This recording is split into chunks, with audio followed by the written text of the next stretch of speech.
అందరం కూడా అవకాశం ఉన్న రైతులు మరి ఈ ఆయిల్ పామ్ సాగును పెద్ద ఎత్తున ప్రోత్సహించండి, మొక్కలు పెట్టండి, అధిక ఆదాయాన్ని పొందండి. అప్పుడప్పుడు నేను అడుగుతుంటే గ్రామాల్లో వెళ్తే కోతులున్నాయి సార్ అంటున్నారు. అప్పుడప్పుడు కొన్ని చోట్ల మాట్లాడిస్తే నెమళ్ళ బాధ ఉన్నది సార్ అంటున్నారు. కొన్ని చోట్ల ఇంకా వేరే పంట వేయచ్చు కదా అంటే వాళ్ళు రకరకాల ఇబ్బందులు చెప్తున్నారు. అడవి పందుల బాధలేంది, కోతుల బాధలేంది, నెమళ్ల బాధలేంది, దొంగల బాధలేంది, వడగళ్ల వానతో ఇబ్బంది లేనిది, అధిక వర్షాలతో ఇబ్బంది లేనిది, తుఫాన్ వచ్చినా కరువు వచ్చినా ఇబ్బంది లేని పంట ఆయిల్ పామ్ పంట. ఎందుకంటే కరువు వచ్చినా అనే పదం ఎందుకు అంటే కాళేశ్వరం ఉంది మనకు. కరువు వచ్చినా ఈ ప్రాంతానికి కరువు లేదు, గోదావరి జలాలు సస్యశ్యామలంగా పుష్కలంగా మీకు అందుతాయి గనక అద్భుతమైన పంట. దీన్ని వీలైనంత వరకు సాగు చేయాలని చెప్పి కూడా నేను రైతు సోదరులందరినీ కూడా విజ్ఞప్తి చేస్తా ఉన్నా.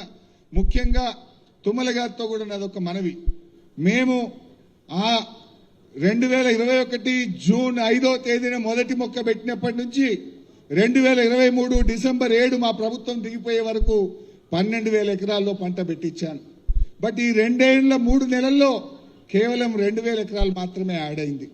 ఆ ఫోర్స్ పోయింది, ఆ డైరెక్షన్ మిస్ అవుతా ఉంది.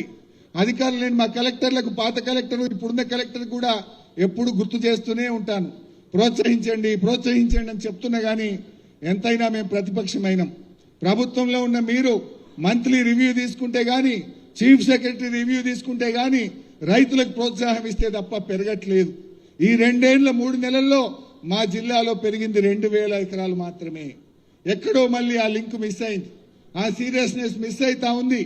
నా లక్ష్యం అట్లీస్ట్ ఒక 50,000 ఎకరాలు ఈ జిల్లాలో రావాలనేటువంటిది నా కోరిక.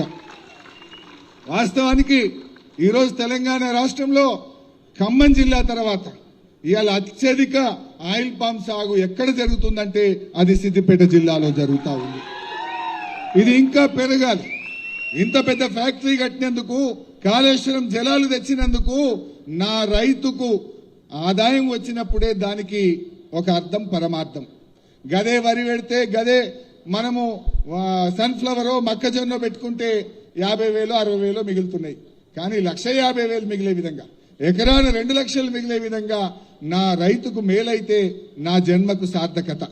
నాకు కావాల్సింది అంతకు మించింది ఏం లేదు. అన్ని చూసాం, ఎమ్మెల్యే చేశాం, మంత్రి చేశాం.